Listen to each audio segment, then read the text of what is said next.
And hello, ladies and gentlemen, boys and girls. I want to tell you a story, as Max Bygraves used to say. Yeah, now I've been playing in bands since I was 15. And, over the years, I must have chalked up thousands of gigs I've done, been all over the country. I've met interesting people and I've had some pretty fun times and some pretty memorable weekends. Some scary ones as well. And, it's funny, as you get older, you find that loads of us that have been doing the band business, no matter how big you are, whether you're the Rolling Stones and you're talking about a ton of cocaine and a brothel full of hookers, or you're talking about a little band like my band, Alien Stashed In, where you're talking about 5 pints of kebab, and Mary from behind the bar. It's we've all got tales to tell, and all the tales are similar. It's just a matter of scale.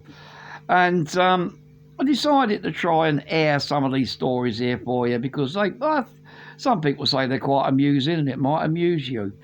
So I'll do this as a pilot. If this is successful, I'll drop some more in. And if you come looking for album reviews, they're not going away either. I'm just resting them up for a bit. Okay, now today's story talks about the Guilfest festival in 2008. Guilfest was a sadly demised festival. It used to take place in Guildfest in Surrey, just south of London. It used to be in most Julys, and it was a kind of one of those medium-sized festivals. It's not the 100,000 people at Glastonbury, but it's not 12 people in the local park either. Numbers were about 25,000 people every year, and they had some pretty interesting headliners. I mean, people that have played Guildfest over the past, people like Status Quo, Uriah Heep, all those kind of bands. And my band Alien Stashed In, 2008, we got asked to play there through a contact we had with some of the local Hells Angels in Bristol. And it was one guy, Big Chris, knew one of the bookers at Guildfest, so he managed to get us. He suggested us, and the guys at Guildfest said, "Oh yeah, they're good, we'll play." So we were booked to play at Guildfest. Not main stage, I hasten to add. We're in one of the kind of tented side stages, but hey, we were there. Now, we didn't go on the Friday because of various band members' work commitments, but Saturday morning we load up, midi convoy, 2 vehicles. We got a van. We've got 2 vans actually. One's a people carrier and one's a little van thing. And we all load in. There's the 4 members of the band, a couple of guys on the crew, and we shoot off to Guildfest. Uneventful journey down, and then we arrive at the festival site. Now we roll in and to the main entrance, and we got told, okay, punters go that way. There's special musician, artists and crew area for camping over there, and here's your camping passes. You'll need stage passes as well. Get them when you drop your gear off. So Dave and Adge, our lead guitarist at the time and our guy still our bass player, with one of the guys, went off in one direction to claim a camp, because they had all the camping gear in their vehicle, to claim a camping area for us, set up a camp, stashed in. There was me, Bruce. Well, no, Jeff wasn't with us at that point because he was watching Iron Maiden play that day, traitor. But yeah, so me and Bruce, our drummer, we took the sort of like van with all the gear in, all our music gear, to the backstage area where they had a big storage, got big shipping containers for storing your band gear in until such point as you had to take it to the relevant stage. Now, this is where incident number 1 happened. We pulled up at the gate, and if you've ever seen the comic strip More Bad News, where Ade Edmondson and Bad News try and play Donington, and you got the guy on the desk saying, "Where's your passes?" Well, passes are in there. You can't come in without a pass. Similar situation, but basically we had to show photo ID to get into the backstage area. Bruce, no problem. He drives. He had a driving licence. I don't drive. And There was nothing on our kind of booking letter to say that photo ID would be required to get the passes. So, I couldn't get in, and it was my name that was down as the kind of main contact guy for the band. So Bruce couldn't have gone in and got them for us. So I'm in there, and I got this sort of like official security guard going, can't get in without photo ID, can't get in without photo ID. Then we had an idea. We jumped out of the van, jumped in the back, opened up a box of our merch, pulled out a copy of this, which was our debut album, which hadn't long been released at the time, popped it open and went, there you are, there's me. Alien stashed in, there's me, there. And like I said, that was a fairly recent photograph at the time, and my hair was that short, etc. So, said security guard, who I'm not going to blame for being officious, he was just doing his job. He caught laughing. There was another band waiting to come in behind us, and one of them walked up to the shorty by the hand and goes, that's the most rock and roll thing I've ever seen. But anyway, very rock and roll arrival. Not quite the most spectacular festival arrival I've done.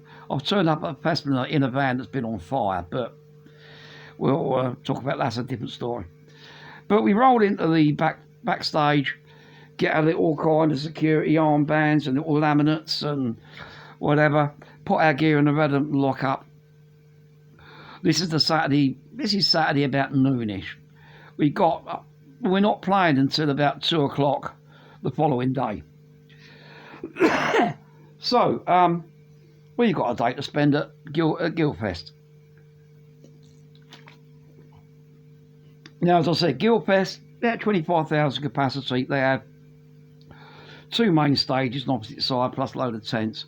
And we spent an enjoyable afternoon wandering around, catching various bands. Saw Cooler Shaker, who were great. Found myself in the rock sound and metal tent, where I actually watched Fight Star, which was Charlie from Busted's, their new band, and was very impressed, and to the extent that when I got home, a couple of days later, I went and brought their new album. And Guilfest, it's a shame Guilfest ain't there, because it was a really chilled out festival atmosphere, a really friendly place, and and all that kind of thing. But anyway, so we were in Alien stashed in, and there was a band called the Aliens playing. Now, the Aliens were a kind of band that got formed, if I remember rightly, out the wreckage of the Beta Band, who were a Scottish kind of indie psych rock band, who were quite good. So we decided we were going to go and see the Aliens. So we all turn up, and we're watching them play, and they're doing a blinding set.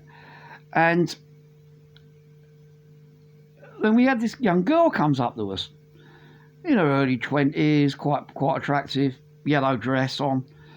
And she comes up and she goes, excuse me, can I, broad Scouse accent as well, which I'm not going to try and impersonate, because I can do some accents, but Scouse isn't one of them. And she says, can I come and stay with you? And this is like between numbers. And I go, yeah, sure. So apparently it turns out that she was with a group of people. She got separated, and 25,000 people at Guilfest. It's a small, it's a small site, so it's quite crowded. And so you can hang out with us. So right, she said her name was Rachel, and we introduced ourselves. We watched the Beta Band. And, she gets up on my shoulders, and we're doing the old festival in the crowd bit. Great. Now, the band we really wanted to see that evening was Blondie. Now, I'm a massive, those of you that have seen the album reviews will know that I'm a massive Blondie fan. And Blondie are on the main stage. They're going to do parallel, it's been advertised, they're doing parallel lines in its entirety as first part of the set. So, really looking forward to that. And we wander off, heading from the second stage where we just watched the Aliens, heading over towards the main stage where Blondie are playing.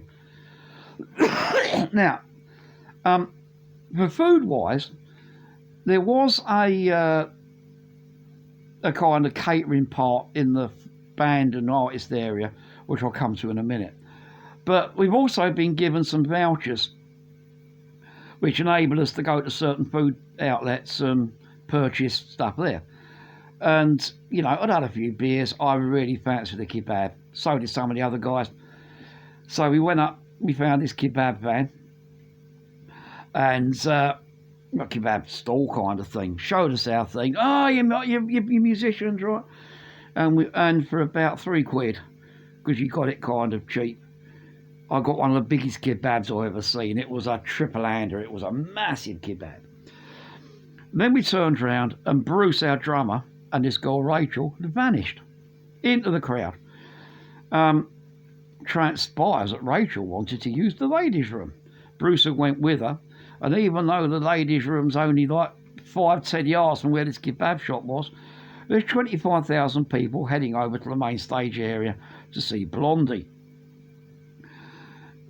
We just lost them in the crowd, simple as that. So the rest of us turned up, found ourselves a suitable spot, and we watched Blondie for 2 hours. Blinding set. Debbie Harry can still cut it live. And I need a fisherman's friend. And yeah, good time was had. Blondie finished.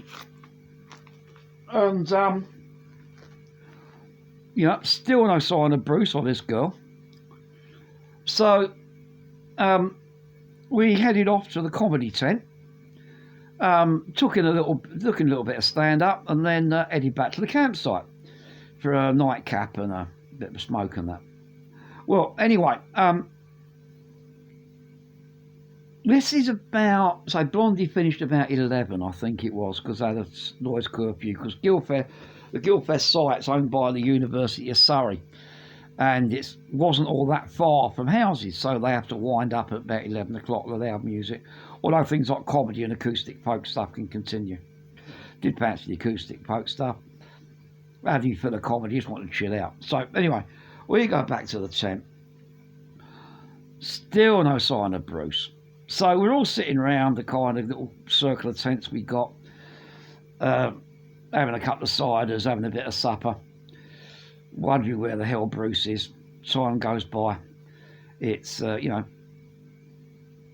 12 o'clock, 1 o'clock, 2 o'clock, 2:30. Bruce shows up. It's beginning to rain at this point, by the way, so we're beginning to kind of return to the tents. Where the hell you been? Yeah, he was disappearing with a young girl at a festival. After a few beers. Where did we think he went? Well, the story comes out as we're turning in that he got separated in the crowd. He went to see they ended up at the front. We were sort of like halfway up the hill watching Blondie. They were in the front row, jumping around. He had photographs to prove it. And then she wanted to get to the station, and it was beginning to rain and that, so Bruce took pity on her, drove her to the station at Guildford, and kind of brought her a train ticket, and because her mates had her purse and all that kind of thing, so I brought her a ticket home and came back to the campsite. Now, the chances are that is 100% true. Bruce is he's the oldest member of the band, he's a responsible bloke. Although, the rest of us in full festival mode, well, put it this way, this happened in 2008, it's now 2022, we still rib about it to this day. What exactly did happen with him and Rachel? And he'll go, I took her to the station. Oh, did you? But anyway, that was, it turned in. And, much chuckling was had. Then it rained. Now, I'm in my tent, and it wasn't my own tent, it was a borrowed tent that weekend, because my tent was unserviceable. I was in a borrowed tent.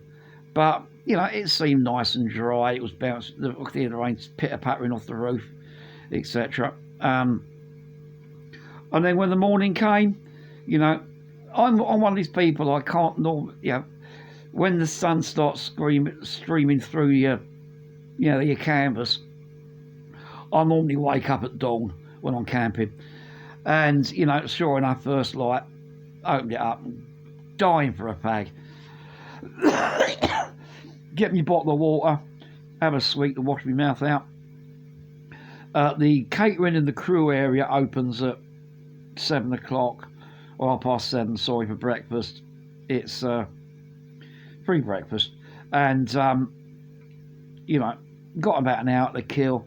Okay, I'll get my head together, have a ciggy, and move on. I looked round and my tent had leaked in 1 point. 1 point in my tent had leaked. And in the very corner is at the bottom end of my corner is a puddle about that big, and floating in that puddle is my cigarettes, my tobacco, and because I normally have cigarettes when I'm wandering around, tobacco when I'm sitting around, and all my Rizlas soaked. So I'm trying to find a dry Rizla. It's not happening. All I've got is paper mache with bits of tobacco in it. It's like, no! We hear movement outside. Stick my head out. There's Aj, our bass player, getting up as well. Ask him, has he got any Rizlas? And he has suffered the exact same fate as my Rizlas had. The one leak that had got in has soaked his papers.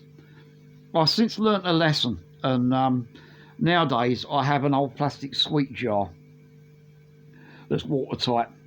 You know, the ones you get in sweet shops with all the candies in at the back.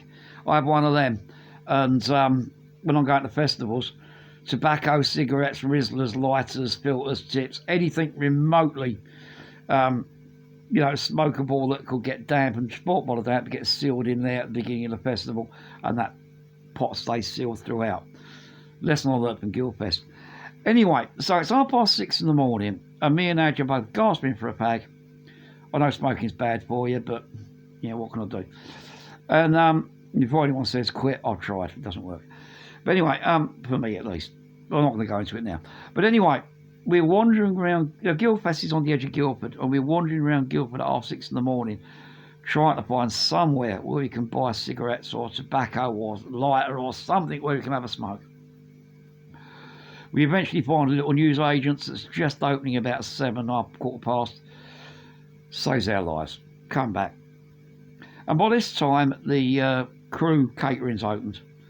You wander down for a full English, and now believe me, I've eaten some dodgy stuff at festivals, you know, over the years. But what they were serving up there was nasty. Well, it wasn't nasty. It was just, put it this way: if I was an artist, I could have used the sausages as charcoal and the bacon as a wooden ball to paint it on. The eggs I could have used as a trampoline because they were that rubbery, and the beans were kind of swimming in grease. It was terrible. So, needless to say, we kind of abandoned any hope of a proper breakfast and thought, right, well, the music starts at the festival at 12. The doors open at 11. We managed to go back to the tent, and we managed to sort of like, with some of the guys, managed to sort of like get some crisps and some biscuits to kind of just keep us going until the festival gates open. The festival gates open, we go in. Another kebab. Yeah, I live on kebabs going to festivals, if available. Anyway, all the incidents of the previous day out the way, it's rapidly approaching our turn to play. We're in one of these sort of like tented side stages, and we're on about, I think it was 2:30 in the afternoon. And we had to be there about 45 minutes before our stage time to get ready, because I had this big backstage area, and you kind of got your gear together, and then it was kind of shunted forward as you moved up. So when the band before you were on, your stuff was at the side of the stage, and then they had some really good, really professional road crew. Always a mark of a good festival when the stage crew know what they're doing. And basically the idea is that as soon as that band's finished, their gear's off, your gear's on, 20 minutes, 15, 20 minutes, and you're up. Well, we're kind of backstage, ready to go on. The band before us is playing, and they're one of these Biffy Clyro, you like, kind of heavy alt rock bands. And I'm not opposed to a bit of Biffy Clyro. There were You know, they're a band that I can take in doses. And anyway, they're on there. The place is packed. They must be local heroes. And what's more important, it's raining outside. So rather than kind of stay outside and get wet, the 3 tented stages they got around the festival, and maybe it's 4 because they had a folky stage as well. The tented stages are jammed. And we think this is going to be good. This is going to be good. Festival, we're all fired up for it. We're still laughing. It was still ribbing Bruce about the racial incident the day before. Well, anyway, they finish. The moment that band finish, 2 things happen. The sun comes out. And, you know, it's one of these days where when it's not raining, the sun is nice and warm and pleasant. And it's drying off the grass quickly, so there's no mud, no real mud involved. And then the Damned go on the main stage. And the entire crowd empties. Yeah. The band, you know, and within 5 minutes flat, what must have been 400 or 500 people in this tent turns to about 24. About half of which we knew because some people came along the festival to see us. So, but anyway, who cares? We're at a festival. You know, we played to smaller crowds. We went on. We started, and yeah, given their due, as we played, as our set, we did about a 45-minute set. As our set went on, people were wandering in, and at the end, this tent was about half full. So, you know, we went down really well. There are clips of it up on YouTube somewhere. I think there's clips up on YouTube still. A lot of our stuff gets taken, a lot of Alien Stashing stuff gets copyright struck.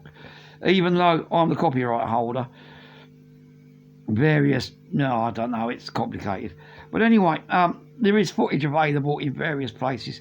Definitely on Facebook, I know that much. The Alien Stashed in live at Guildfest. But anyway, we do our set. We go down fairly well. We come off and yeah, quite chilled out for the rest of the evening. We didn't stay till the very end because the main stage headliners were the Australian Pink Floyd show, and as a collective band, none of us really do tribute bands that much. Yeah, and I know the Australian Pink Floyd show used Pink Floyd's proper projections and all this kind of thing, but it's still a load of people pretending to be Pink Floyd, not real Pink Floyd, so not really my bag, not really interested. So I can't remember who else we watched. But we watched a couple of other bands and then kind of had a long drive home where we were listening to Jethro Tull for some of the way, because I can remember all singing along the Aqualung. Got home, classic weekend, really enjoyed myself. And then the following day, the Monday, is the day that I met my missus for the first time. Rounds off a great weekend, very rock and roll. Anyway, I hope you enjoyed my little tale of Tales on the Road. If this one goes down quite well and picks up a sufficient number of views, I might do others. No one will be mine. I've got some tales that happen to various friends and musical colleagues of mine that I can relate. So, yeah. And musicians' tales, they're kind of maybe of only interest in musicians, but hey, I'm a musician and I enjoy telling stories. So until next week, peeps, I'll put details for the Alien Stashing down there, along with my radio show, should you want to check them out. And until next week, peeps, loves you, and I'm out of here. Bye.